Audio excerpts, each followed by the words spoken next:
From UFOs to psychic powers and government conspiracies, history is riddled with unexplained events. You can turn back now or learn the stuff they don't want you to know. A production of iHeartRadio.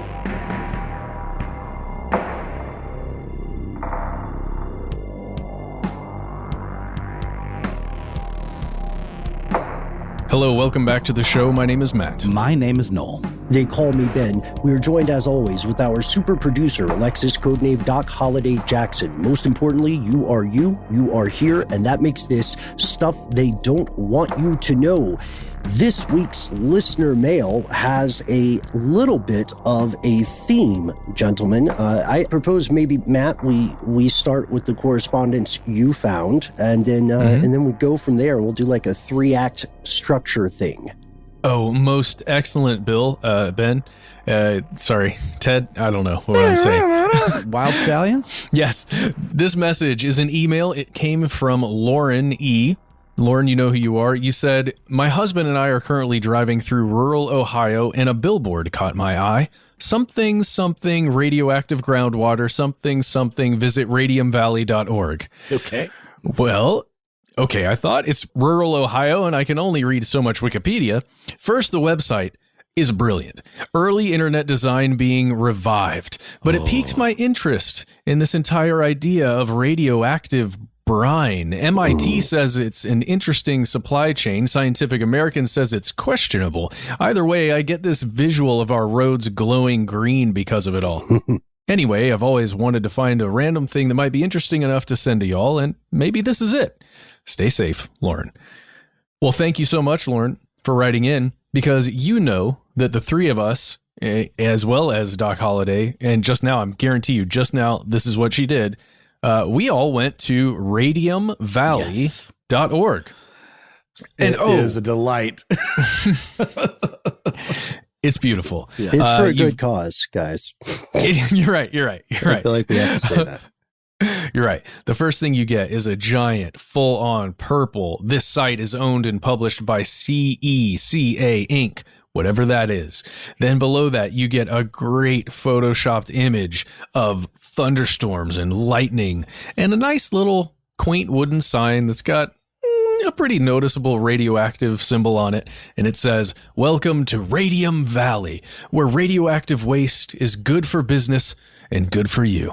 Not to mention the classic glow effects on the words Radium Valley, like Photoshop 1998 101. You know what I mean? Mm-hmm. Oh, yes. As a partially colorblind person, I am digging this, because if these colors are bright enough for me to differentiate, I can only imagine what it looks like to you guys. Oh, man.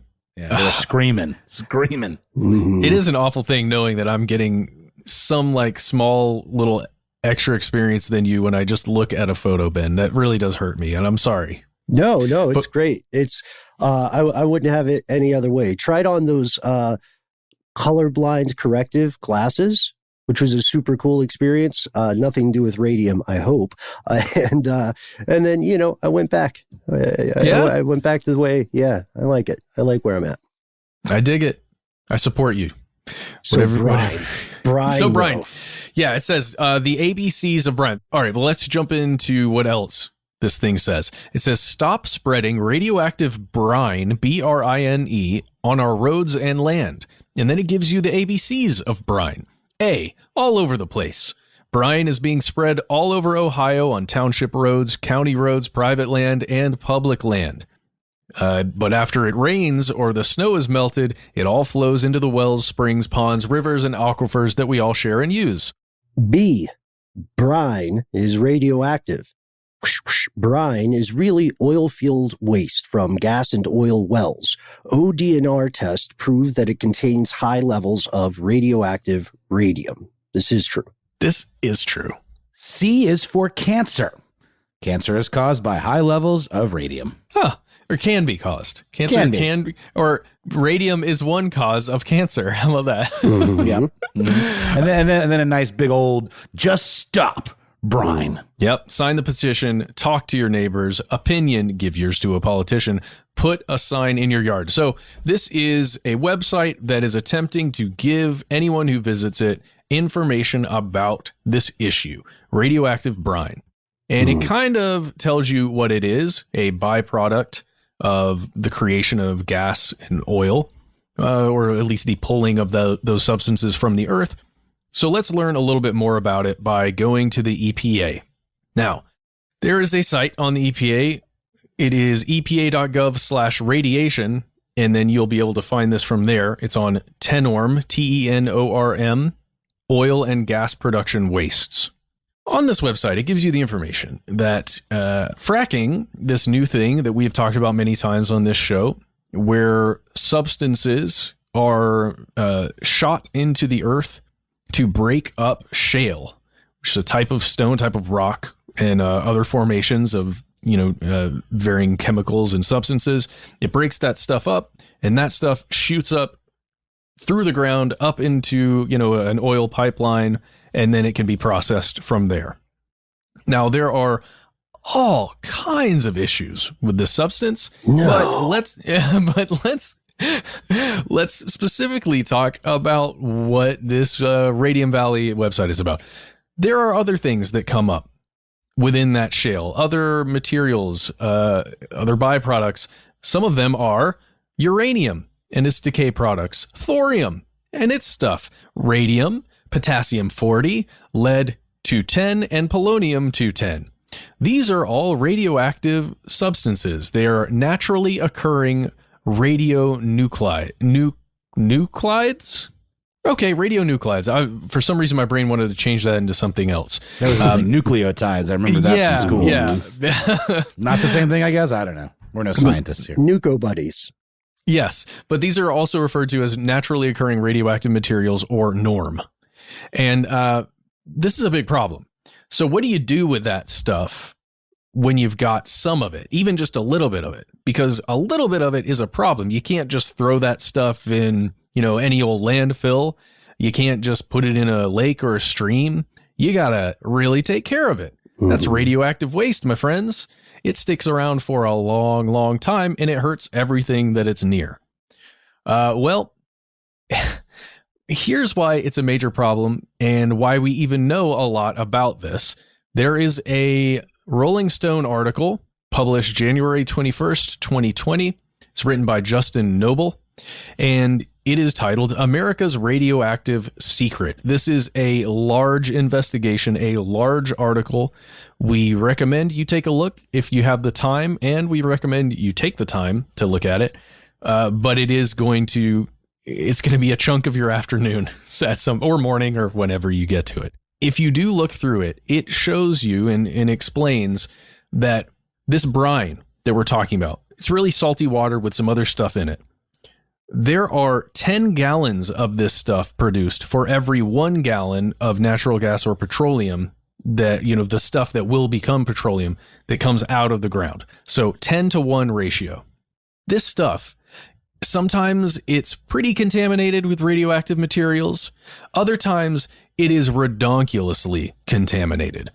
And there's no real way to know how much radioactive material is in this brine, or like one truckload of the brine, until you test the contents of a truck or a container that this stuff is put into. There are so many problems, Ben. I know you've looked at some of this stuff. I'll just hit a couple of them because it may not be good for us to go all the way down the rabbit hole here. But truck drivers who move this stuff, again, we're talking about 10-to-1 ratio for production here. So we're talking about dozens and dozens and dozens of truckloads per day per site that is fracking and creating this stuff. They aren't wearing protective clothing for radioactive materials. In many times, in most of the time, at least that this article found in 2020, they aren't trained, and they aren't even aware that radioactive materials are on board their load that they're taking around to a dump site.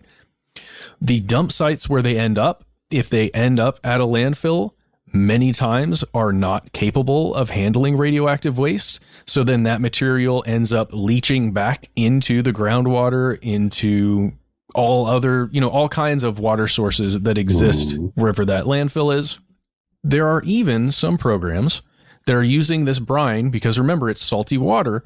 They're using it in Ohio and a couple other places to de-ice the roads or to pre-de-ice the roads as a preventative measure, right? Yeah.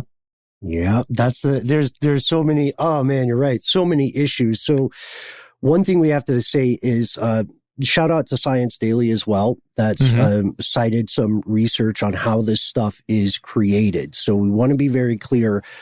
The companies fracking are not purposely pouring radium into the ground so far that we know of.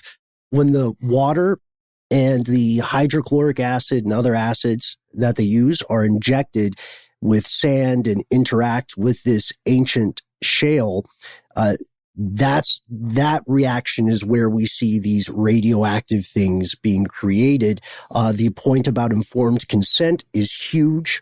We can't recommend the Rolling Stone article enough because you'll be introduced to some truckers who were the main canaries in this dubious coal mine. That's where also I learned one of the street names for radium, which is terrifying. You guys caught this too, right? Bone seeker. Ooh. Yeah. Oh, because assumedly it actually can be responsible for bone cancer. Yes. Yeah. Yeah. Oh. It can be incorporated into the skeleton and cause sarcomas. Yeah. It's really scary stuff. This is a gentleman named Peter who was driving a truck. I believe he was getting paid $16 an hour, at least according to that article. So that would be $20, and we know how the dollar fluctuates. Just kidding. He was saying, quote, a lot of guys are coming up with cancer or sores and skin lesions that take months to heal. And he goes on to say that he experiences regular headaches and nausea, numbness in his fingertips and face, and joint pain like fire. And that's because, again, they aren't wearing anything, to protect them. They're wearing a hard hat, steel-toed boots, and some standard, fare on their torso and everything. And that's about it. Really, really creepy stuff. And again, if you continue down that article, you'll learn exactly how radioactive some of these substances have been. There is a gentleman, a specialist, and I'm not even looking at the full article, honestly, because Zoom and recording and everything is causing this giant article to load super slowly. But there's an expert here that was saying if he had a beaker, like a small standard scientific beaker of this stuff sitting in his lab, and he was using it for testing, and it happened to just fall, the glass broke, and this brine spread across the floor, he's saying, and this is theoretically, they would shut down that entire building, or at least that side of the lab, because it would be dangerous for anyone else to work in there until it was fully cleaned up, and it's very difficult to do that. And studies are currently limited. This is an ongoing story. To represent the industry's view, the people who condone or advocate for this practice as it's currently instituted, they'll say something like, yes, there is radiation exposure, but it is statistically insignificant. Longtime listeners, we've pointed this out before. A lot of stuff can give you low-level exposures to radiation, like bananas, for instance, but they're not going to give you cancer. That is what I would say is the difference that industry advocates seem to be missing. Radium is, I hope it's not a hot take, radium is more dangerous than a banana. Something called a bone seeker, again, is very different from stuff you would find in the produce aisle. I think. I haven't seen bone seekers in the produce aisle. Maybe they're next to the other weird stuff, like dragon fruit. Well, and one of the big problems with bone seeker is that it's radiation within these substances that then kind of shoots off and attaches itself to anything in the environment, right? That could be your skin. It could be blocked by your skin. It doesn't get into your insides. You may be all right. But the worst part is if it gets onto dust, particles in the air that are small enough for you to inhale or ingest, then that gets into your body. That's when the bone seeking comes in.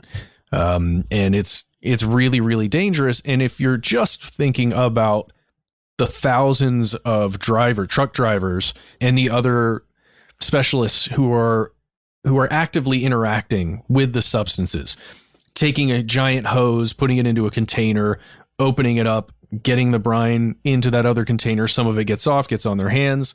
Maybe they're breathing. Maybe they're breathing. Sometimes humans breathe. Generally, we do that. But it's a very trendy thing. It really is. It's just what got popular and it just stayed. And that's super dangerous for them. And that's terrible. And hopefully there's going to be something to change what's going on there to help the workers. The scariest part is everybody else. All the bystanders that have nothing to do with anything that's occurring here, and this stuff's getting into their drinking water. It's going into the land. It's hurting the animals. It's scary. And again, we're not saying that the companies fracking are purposefully trying to irradiate everything. It's just a really unfortunate side product, one of the unfortunate side products of the process itself. Mm-hmm. Well said. This feels like a call for us to do an updated episode, an addendum to our previous work on fracking itself, which goes deep, not just into the surface of the earth. Oh, wonderful. All right. Well, with that, we're going to take a word from our sponsor, and we will be right back.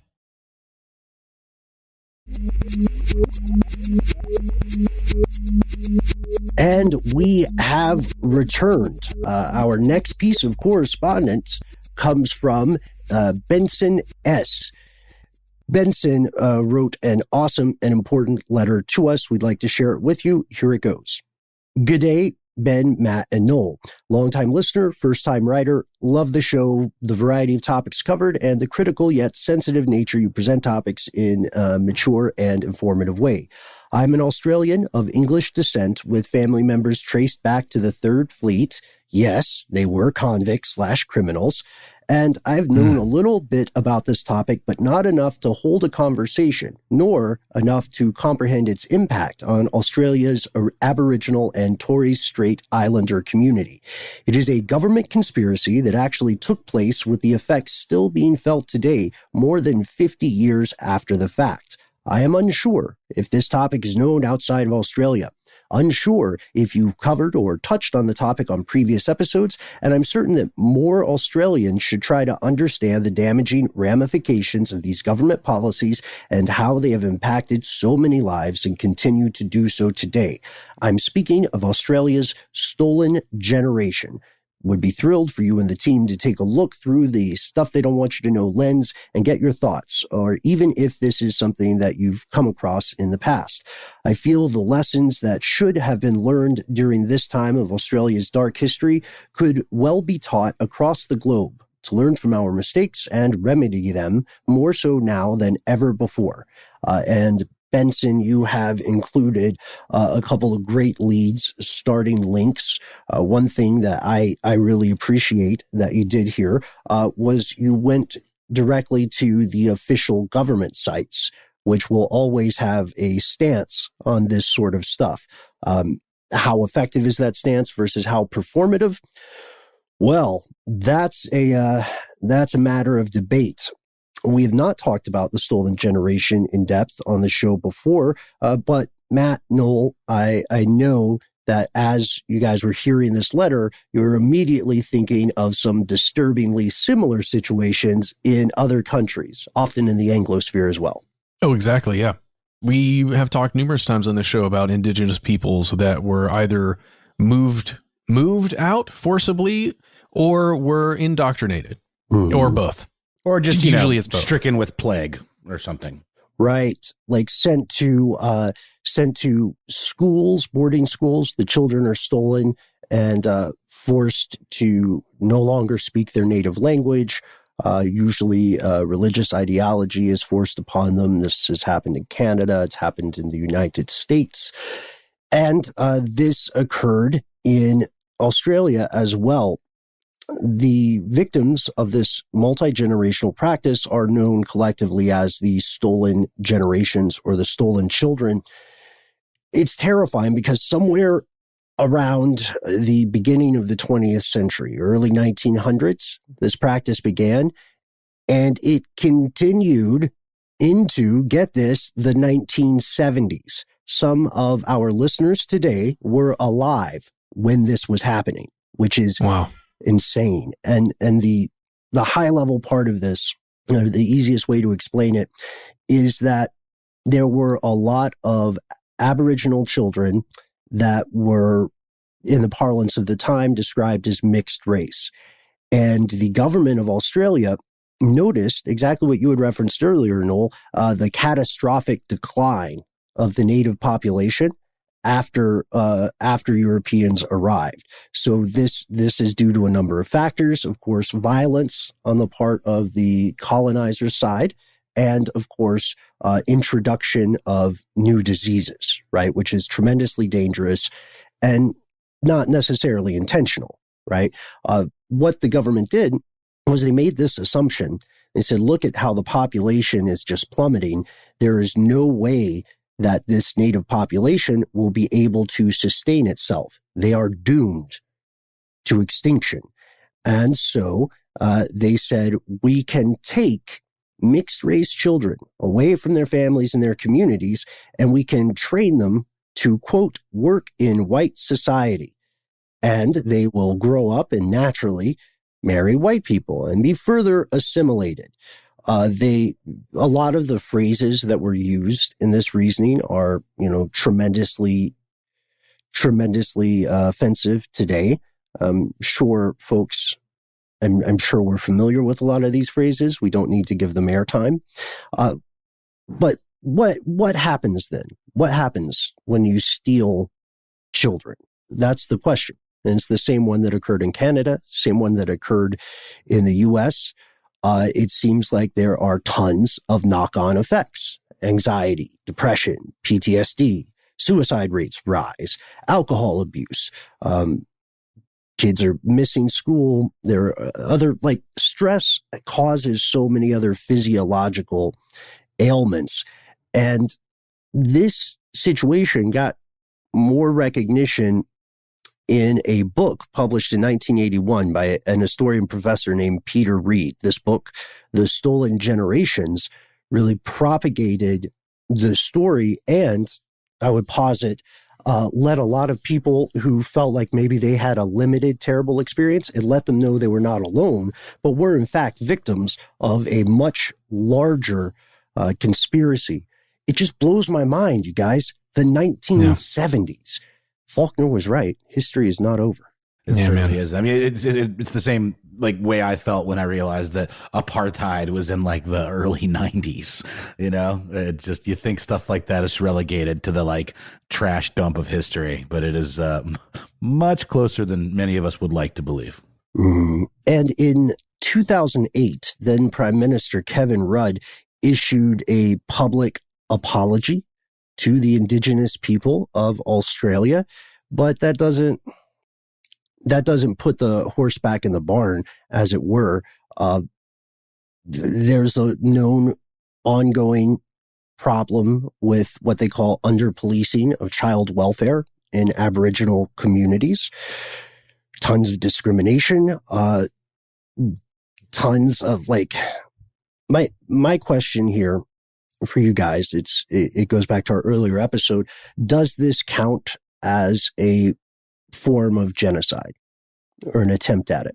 It sure feels genocide adjacent, let us say.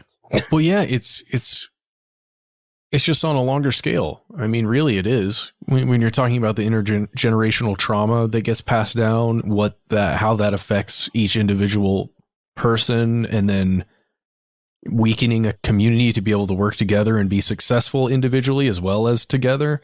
Yeah, I mean, it is weird. It's slow motion genocide. And you can look back at our previous episode on why defining things as genocide is a very specific legal matter, right? Per the UN. Please don't take my... It's not genocide because I say it is. Oh, no, I mean, it's, I like the phrase genocide adjacent. It sure feels like that's a fair linguistic compromise. This happened, by the way, there was another program that pertained to non-Indigenous children. And the victims of this one are described sometimes as the white lost generation. These were non-indigenous children who were kidnapped from their families if their mothers were deemed unfit, whatever unfit means in this regard. And that continued till the 1980s, also portrayed as a greater good scenario for society. I mean, Ben, that's terrible because as we talked about with some of the foster care things we discussed before, on a case-by-case basis, you have to look at some of that stuff where maybe there is a child that needs to be removed, right? But then in a lot of cases, a child doesn't need to be removed, but gets removed anyway. Or, you know, there are all kinds of really complicated scenarios at play there. But to imagine it as a greater good thing, I don't know. Seems tough. And of course, to add some abusive icing on this genocidal cake, yes, if you assumed that these children were abused while in this care system, you are unfortunately very correct. Psychological abuse, sexual abuse, physical abuse, and they were also kind of shamed. They were guilt-tripped about their original communities, you know, because they were taught that they could aspire to improve themselves by complying with this other culture and then assimilating as much as possible into it while still never being quite as good. You know what I mean? What a terrible situation to put this in. Right now, we'd have to dive into this further, but right now, from what we see, there are various initiatives to help the victims and the survivors, things like the Healing Foundation, which was established in 2009, or the Marumali program, which was designed by a survivor of the stolen generations. But there hasn't been, at this point, as far as we can tell, there hasn't been like a government-wide reparations scheme or something to address the overall issue. And it's tough because how on earth do you quantify that? You know what I mean? Like, how do you give someone their childhood back? The technology's not there yet. Which it sounds like a weird thing to say, but I mean, by what I mean is even if we wanted as a species to make this right, we do not know how to do so. Yeah, besides helping this generation, you know, as much as you can, get a leg up, get them on more equal footing when it comes to opportunities. I mean, that's one way to do it, especially monetarily. Yeah, I mean, that's one of the only ways to try, right? Right. And how do you trace it? How do you unravel this Gordian knot, this labyrinthine tableau of tragedy? I think we should examine this further in depth in a later episode. And in the meantime, while we're preparing for that, we'd love to hear from you. You know, we've got a lot of great listeners in Australia. So I can only assume that some of us in the audience today have had secondhand or perhaps firsthand experience with either this practice or the consequences and the ripple effects it created. So we are on the case. We want to hear from you. As always, you are the most important part of the show. To end on just a slightly less bleak note, well, there's one important thing we missed from Matt's earlier segment, which is that radiumvalley.org has a mascot. His name is Mortimus. I was going to say, he's a little like bad clip art looking spooky skeleton with a radioactive symbol medallion, sort of like a la the Flava Flav clock. It looks like the kind of thing you'd see like airbrushed on the side of a bad carnival haunted house. Or on Death is coming. Really kick-ass van. But Mortimus also has made the interesting fashion choice to have a sleeveless robe. And maybe that radioactive sign is a brooch. But we're just saying that so that this is not completely depressing. And it's a little bit of foreshadowing because we're going to pause for a word from our sponsor, and then we'll return to a story that ties back to our earlier segment. Are we going to dig deeper into that oil well? Let's shoot some fracking liquid down into the topic. Frack it. Let's go.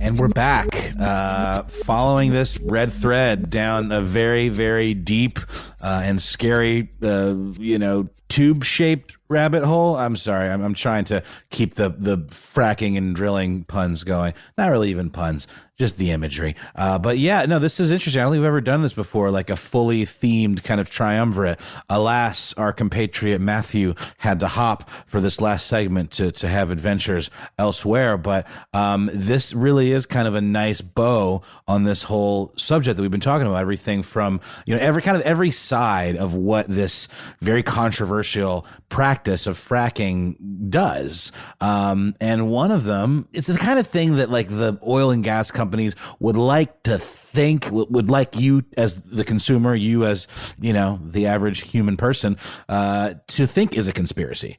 But alas, pretty sure it's not. It's actually very much a cold, hard fact. And we got this insider scoop from a listener who asked very specifically to remain anonymous. And the email goes like this. Specifically also, by the way, asked to be anonymous because this is having their identity associated with this email could have damaging effects on their career in the oil and gas industry. But also did leave us their information so we could vet this information, confirm that this human person is in fact who they say they are and associated with this industry, and all that checked out. So I'll start. I live in Midland, Texas, the heart of the oil and gas industry, and one of, if not the heaviest fracked locations in the world. Since the rise in popularity and effectiveness of hydraulic fracturing in the industry, we have begun to have minor tremors over the past decade, maybe longer, with the occasional small-scale earthquake. About 3 months ago, we had a 3.7, it's not large, but very feelable, magnitude earthquake that was mentioned once in our local news and then never mentioned again, as if it was some secret that accidentally slipped out. Working closely with my company president of an O&G pump company, he alluded that the epicenter of the quake was very near a field where our pumps are utilized, roughly 95 of them. These things are massive, by the way. I can't say we're responsible for the event, but it's an open secret in the industry that we, fracking as a whole, are definitely the cause of the uptick in earthquakes in Texas, New Mexico, and Oklahoma. Yep. Yeah, I mean, that's about as close to an inside scoop as you can get. Mm-hmm. And thank you so much, Anonymous, for sharing the story. And as Noel said, cooperating with us, like vetting a little bit. This is legit. The facts about Midland are correct. And want to shout out again, our earlier episode, we had, I believe it was called something like, Can People Manufacture Earthquakes? The answer is, yeah, kind of, but not necessarily on purpose and not in a way that is targetable or useful. Like we don't have some kind of earthquake satellite right now. What we do have is a disastrous consequence of the of fracking technology. And just objectively, man, fracking it's impressive. It's an impressive idea. It just we got into it without understanding the true cost, I would say. What do you think? I would completely agree. And as much as pharmaceuticals have to be vetted and tested and, with trials and, control groups and all of that, it's mind blowing to me. I mean, I would be interested to know the backstory of fracking or how it was tested outside of the field. I mean, it seems like the kind of thing where you really have to kind of field test it. There's no way to simulate. Maybe there is. Let us know, actually, any frackers out there or seismologists. But what we do know one of the states that the anonymous listener mentioned was Oklahoma. And there is a pretty fantastic article in Scientific American by Anna Kuchment that was released on September 9th of 2019. The headline, "Even if injection of fracking wastewater stops, quakes won't." And the reason for that is, I mean, just a little bit of fracking 101. This is really oversimplified, but essentially these drills are carried to the site in numerous heavy, trucks and assembled. I think sometimes it's like 20 or 30 truckloads for one single drill, put together. And then there is a pilot hole that's drilled down to about 100 feet below the deepest aquifer. And the aquifers are important because these, contaminated, radium contaminated water we're talking about can actually seep into the aquifer, the groundwater and all of that. But that's a separate issue. Then there's like a cemented steel casing that's inserted down, and then that goes down to about 1,000 feet above the underground area where like the pockets of oil and gas are trapped. And that's when they they do some other things, cementing and testing, and make sure the pipe is solid in terms of like how much it'll hold, if it's like actually not gonna leak any of this fluid. And then they complete the well, and then the fracking begins, which is essentially just pumping this liquid deep down into the earth. And it's not like magic. It's just 99.5% water and sand, 0.5% chemicals that you would typically find around your house. Nothing like super secret or acids, proprietary. Yeah. Right. Acids, exactly. And that stuff's pumped in at mega high pressure to the point where it starts to kind of seep into these perforations in the rock and the shale, and that then frees the oil that's trapped. And then this is done repeatedly, until the and then the water is also, there's like wastewater that goes into these wastewater wells. But here's the thing. This causes fractures in deep ancient plates. And we remember from geology, or physical science, I guess, what happens when plates fracture or rub against each other. They create tremors, and those tremors can then lead to earthquakes. And even after the rigs have been, picked up and moved on, those cracks remain. Yeah. So step back a little bit. I think we often can forget just how established fracking is, because a lot of people didn't hear about it in the mainstream until several years ago. But you can trace the birth of fracking all the way back to the 1860s. And the stuff that we're talking about, hydraulic fracking, really begins in like the 1940s. This has been around for a while. There was an economic factor that made it more profitable to engage in fracking on a wider scale. And now that the infrastructure is in place, of course, people are not going to be incentivized to stop it. But the Permian Basin is what we're talking about when we're talking about Texas. It seems like since February 19th to June 2020, in that time frame, there were at least 10 quakes in the area, ranging from 2.0 to 5.0 on the Richter scale. I don't know. Have you ever been in an earthquake or a temblor? I never have, Ben. Have you? Yes. It's trippy.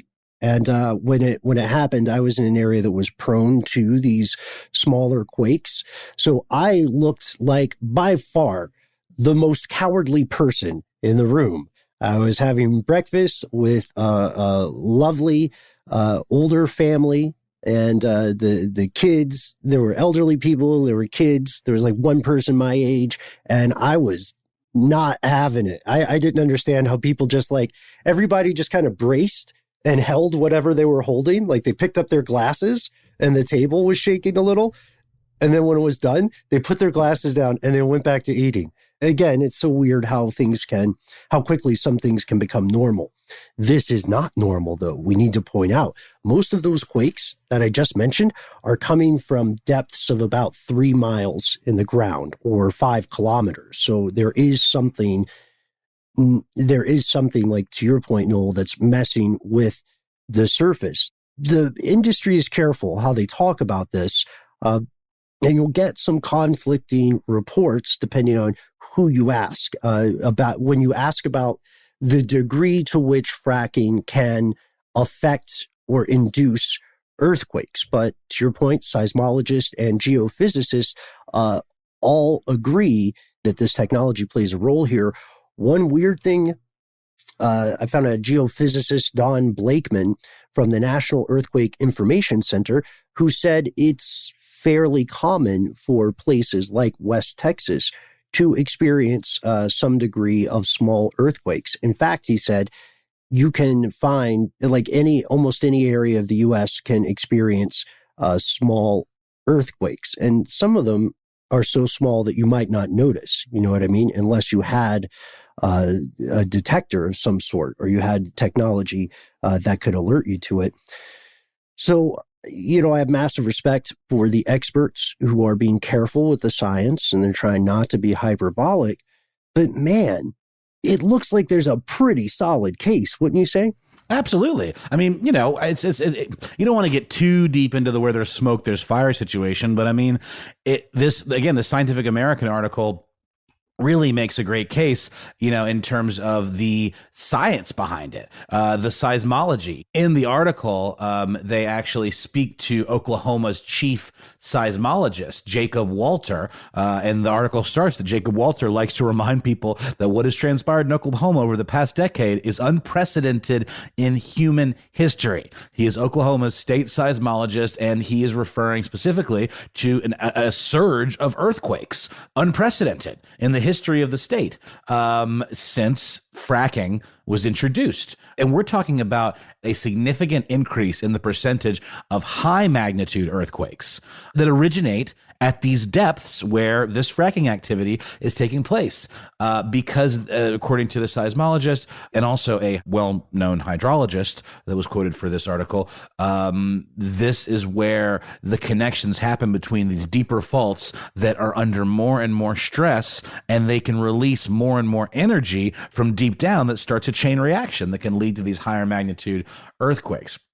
And there's actually even a study that was published in July of last year in Proceedings of the National Academy of Sciences that used modeling to explain how pressure from this wastewater disposal that I was talking about earlier can also trigger earthquakes. So there's multiple elements in the process of fracking that can lead to this kind of stress on these deep ancient faults. Yeah, this is an important point. Here's a question for everybody. I hope it's not too strange a question. But are we going to reach a point where we can no longer refer to some natural disasters as natural disasters? What happens when a big one hits? In 2008, some 80,000 people died or went missing in China following a 7.9 earthquake, 7.9 on the Richter scale in Sichuan. And right now, the experts believe this earthquake was triggered by a huge reservoir, 320 million tons of water just sitting over a fault line.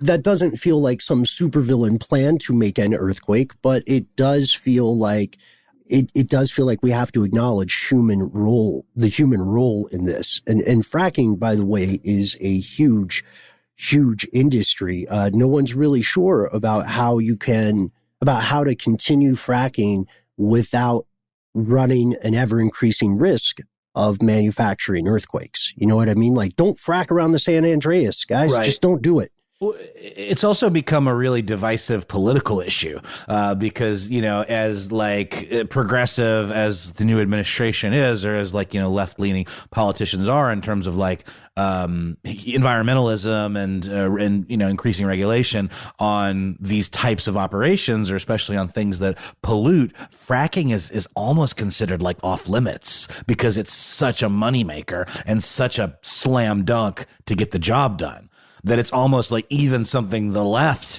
doesn't want to even touch because it would absolutely alienate so many industries and constituents, right?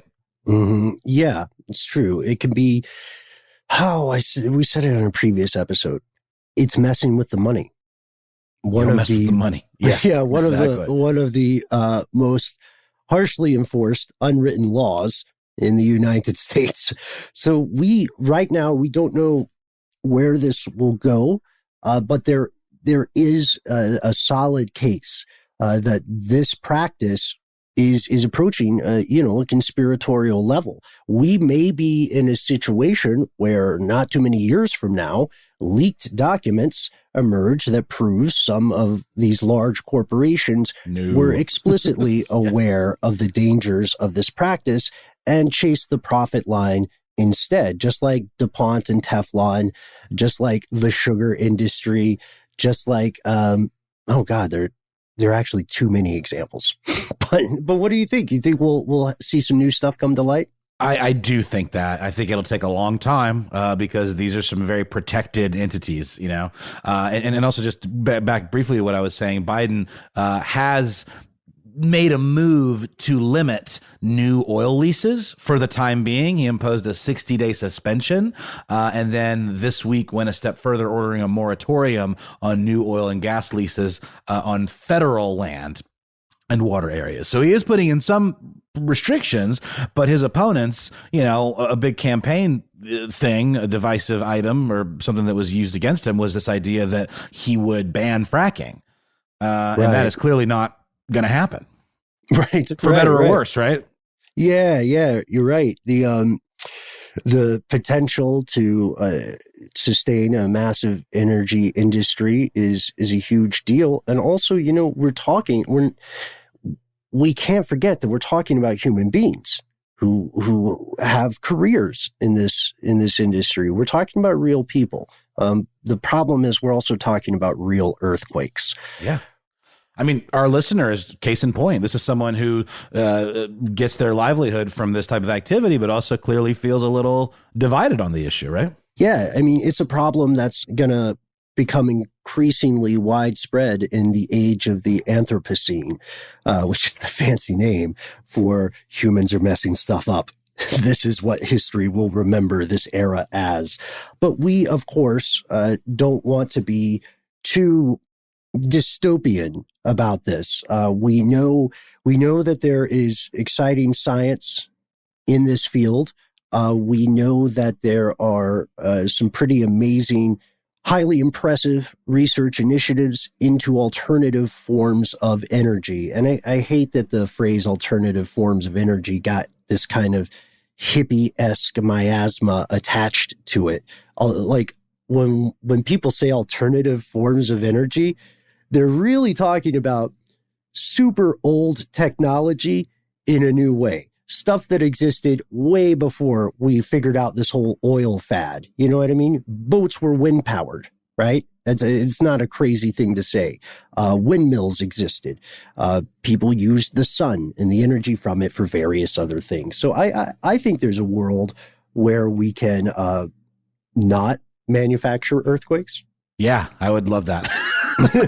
Right? I think super great.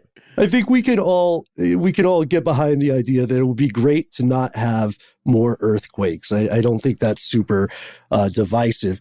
But we appreciate your time, Anonymous. Thank you for writing in. Thank you to our 2 earlier listeners.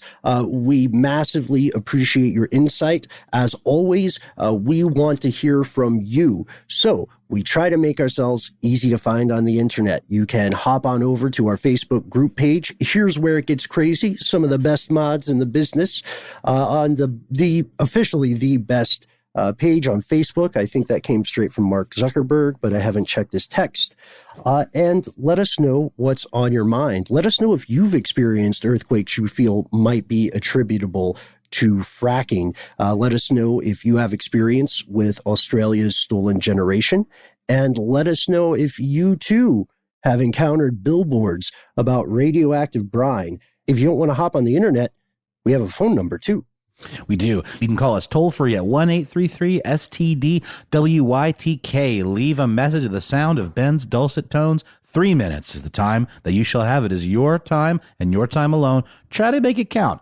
Get it all in that 3 minutes. Make you much more likely to be included in one of our weekly listener mail segments, like the one we just finished just now. Also, make sure to let us know if, like our anonymous emailer, you'd prefer to stay anonymous, or if you'd rather us not use your voice recording on the air. We prefer it. We like it. But if you want, and the story really does it for us, we can just, do a kind of paraphrasing. But please do let us know.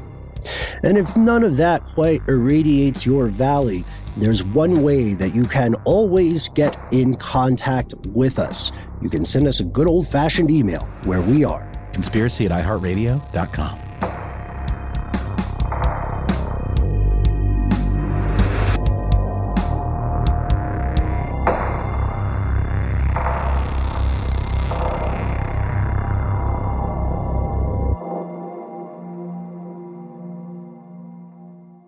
Stuff They Don't Want You to Know is a production of iHeartRadio. For more podcasts from iHeartRadio, visit the iHeartRadio app, Apple Podcasts, or wherever you listen to your favorite shows.